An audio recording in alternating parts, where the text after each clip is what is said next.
Good morning सभी को। चलिए, कैसे हैं आप लोग? तो हम लोग पढ़ रहे थे ट्रांसफार्मर, और ट्रांसफार्मर में हम लोग डिस्ट्रीब्यूशन ट्रांसफार्मर को देख लिए थे। डिस्ट्रीब्यूशन ट्रांसफार्मर में हम लोगों ने जो है क्या क्या पढ़ा। हम लोगों ने पढ़ा कि एक बड़ा सा जो बक्सा टाइप का टैंक होता है उसको ट्रांसफार्मर टैंक के नाम से हम लोग जानते हैं, और उसी के ऊपर में एक सिलेंडर टाइप का एक टंकी होता है जिसे हम लोग किसके नाम से जानते हैं, जिसे हम लोग कंजर्वेटर के नाम से जानते हैं। वो कंजर्वेटर क्या करता है, जब ट्रांसफार्मर अत्यधिक गर्म हो जाता है तो ऑयल ऊपर चढ़ता है और ऊपर जगह देने के लिए कंजर्वेटर उसको जगह प्रदान करता है, उसको स्थान प्रदान करता है। और जब ट्रांसफार्मर ठंडा हो जाता है तो उसमें जो भरा हुआ एक्स्ट्रा तेल होता है वो ट्रांसफार्मर में चला आता है, और इसी में जब ट्रांसफार्मर गर्म होता है तो वायु ऊपर जाता है और वायु को बाहर निकलने के लिए एक ब्रीदर होता है जिसके द्वारा वायु गर्म वायु बाहर निकलता है, और वातावरण में जो नमी युक्त वायु है उसे के नमी को सोख लेता है और शुद्ध वायु को ट्रांसफार्मर में जाने देता है। ठंडा वायु को ट्रांसफार्मर में क्या करता है, जाने देता है। तो ये था ब्रीदर के बारे में। नेक्स्ट हम लोग रिले के बारे में जाने थे कि जस्ट जो कंजर्वेटर है उसके नीचे एक ब्रीदर लगा होता है, रिले लगा होता है जिसको बकोल्ज रिले के नाम से जानते हैं। और वो रिले क्या करता है, वो रिले जब ट्रांसफार्मर अत्यधिक गर्म हो जाता है तो वो अलार्म बजाकर ऑपरेटर को सूचित करता है। उसके बावजूद भी अलार्म अगर सुन करके ऑपरेटर ऑफ नहीं करता है तो वो रिले मेन लाइन को स्वतः ही ऑफ कर देता है, यानी कि वो ट्रांसफार्मर अत्यधिक गर्म हो जाता है तो उससे वो सुरक्षा प्रदान करता है। नेक्स्ट है टेम्परेचर गेज। टेम्परेचर गेज क्या करता है, टेम्परेचर को, ट्रांसफार्मर के टेम्परेचर को बताते रहता है कि उसका कितना टेम्परेचर है। उसके बाद था कूलिंग पाइप। कूलिंग पाइप के द्वारा ट्रांसफार्मर को ठंडा किया जाता है, यानी कि एयर से टकराता है और ये ठंडा एयर फिर कूलिंग पाइप के में जो भरा हुआ ऑयल होता है वो ठंडा होता है, फिर वो ठंडा ऑयल ट्रांसफार्मर में जाता है और ट्रांसफार्मर को ठंडा करता है। ठीक है, तो इतना सारा चीज ट्रांसफार्मर में हम लोगों ने देखा, हम लोगों ने पढ़ा।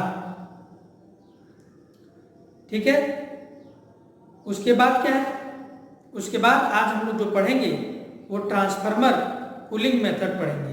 ट्रांसफार्मर को ठंडा हम लोग कितने तरीके से कर सकते हैं। तो ट्रांसफार्मर को ठंडा करने के लिए 4 मेथड है। 4 मेथड वो कौन कौन से मेथड है? अगर हम लोग एयर के द्वारा, वायु के द्वारा ठंडा करते हैं तो वो नेचुरल एयर कूलिंग कहलाता है, और जब इसी को हम लोग जब ऑयल के द्वारा, तेल के द्वारा उसे ठंडा करते हैं तो उसे नेचुरल ऑयल कूलिंग मेथड बोलते हैं, नेचुरल ऑयल कूलिंग मेथड। उसके बाद अगर हम लोग वाटर के द्वारा, पानी के द्वारा ट्रांसफार्मर को ठंडा कर रहे हैं तो उसे वाटर कूलिंग मेथड के नाम से जानते हैं, उसको कहते हैं। उसके बाद चौथा जो होता है एयर ब्लास्ट कूलिंग मेथड होता है। क्या क्या होता है देखिए। पहला जो मेथड है वह natural air cooling, natural air cooling.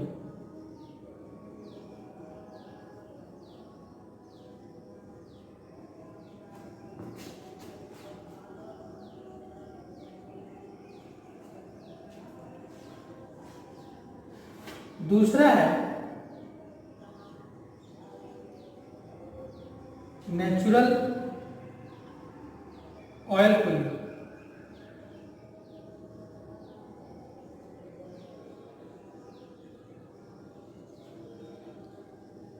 Next तीसरा जो है क्या है, वाटर कूलिंग।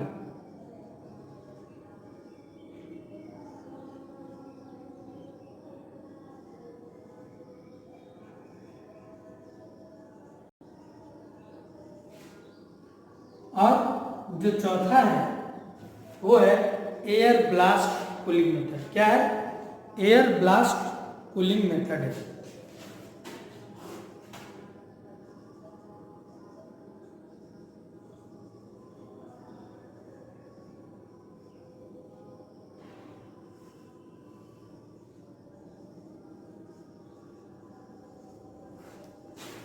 तो कितने प्रकार के हैं?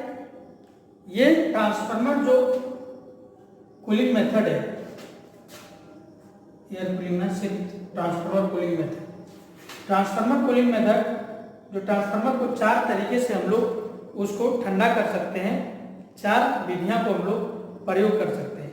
उनमें से एक है नेचुरल एयर कूलिंग मेथड, दूसरा है नेचुरल ऑयल कूलिंग मेथड, तीसरा है वाटर कूलिंग मेथड और चौथा है एयर ब्लास्ट कूलिंग मेथड। तो जब एयर से ठंडा हो ही जा रहा है तो फिर ऑयल क्यों ला रहे हैं? जब ऑयल से ठंडा हो जा रहा है तो हम उसको वाटर क्यों ला रहे हैं? और वाटर जब कूलिंग हो रहा है तो एयर ब्लास्ट क्यों यूज कर रहे हैं? तो ये है अलग अलग केवी के लिए अलग अलग प्रयोग होता है, अलग अलग जगहों पर ये होता है। कहाँ कहाँ होता है? जैसे नेचुरल एयर कूलिंग मेथड है, तो नेचुरल एयर कूलिंग जो मेथड है वो 20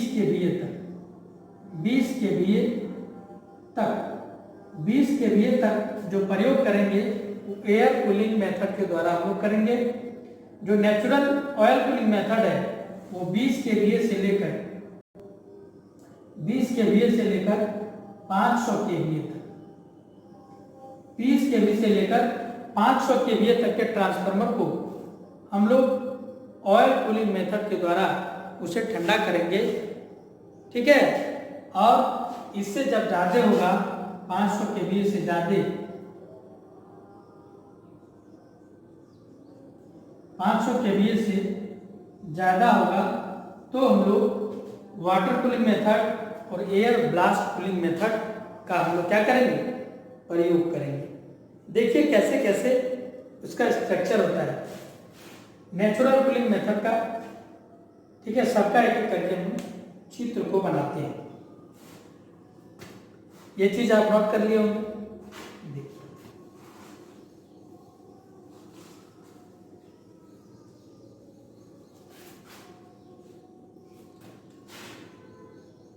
पहला जो है इस प्रकार से ट्रांसफार्मर होता है और उसमें इस प्रकार से जो है खांचा खांचा बना हुआ रहता है।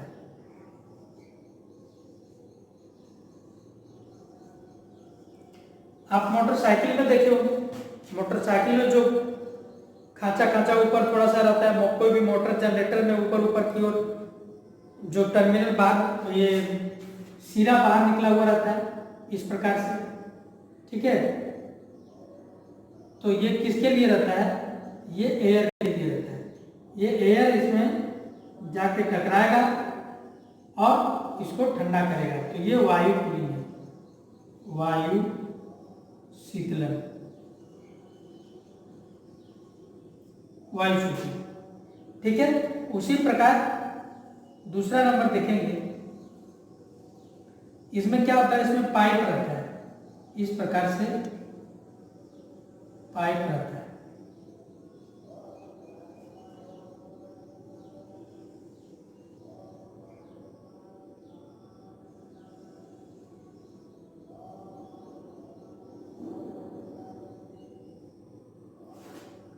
दोनों तरफ इस प्रकार से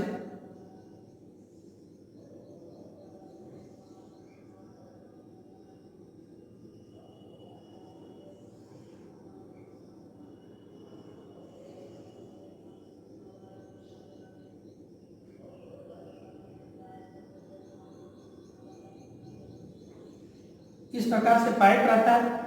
ठीक है? ये यहाँ ऑयल भरा हुआ रहता है और ये ऑयल इस पाइप के माध्यम से इधर जाता है। ठीक है? और ये वायु से संपर्क होता है। ठीक है? इस पाइप में जाता है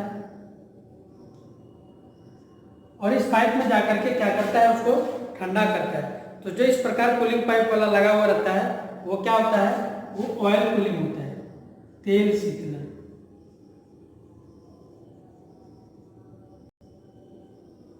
ठीक है, ये दूसरा नंबर का उदाहरण हो गया। तीसरा नंबर क्या पढ़े थे? तीसरा नंबर पढ़े थे वाटर कूलर। तो वाटर में क्या होता है, इस प्रकार से रहता है और उसके यहां से चारों ओर पाइप इसके लपेटे रहते हैं।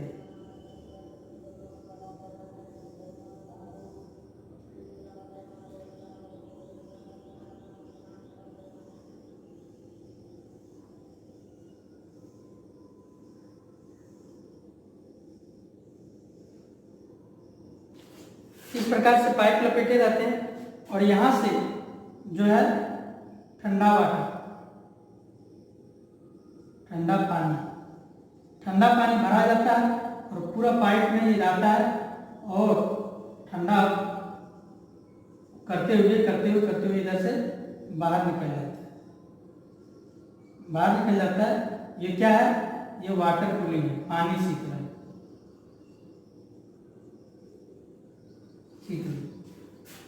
ठीक है, ये पानी शीतलन है, पानी के द्वारा हम लोग ठंडा करते हैं। और नेक्स्ट जो एक और है, चौथा इस प्रकार से ये बना हुआ रहता है और बीच बीच में इसका खांचा टाइप का रहता है। क्या करते हैं, वायु को इसमें ब्लास्ट करते हैं, इसमें छोड़ते हैं, ठीक है, और उधर जाकर के वो बाहर निकल जाता है। ये वायु ब्लास्ट है, वायु ब्लास्ट। इसको जो है 20 kVA तक, इसको 20 kVA से लेकर 500 kVA तक और इसको 500 kVA से ऊपर, 500 kVA से ऊपर पानी और वायु ब्लास्ट का किया जाता है।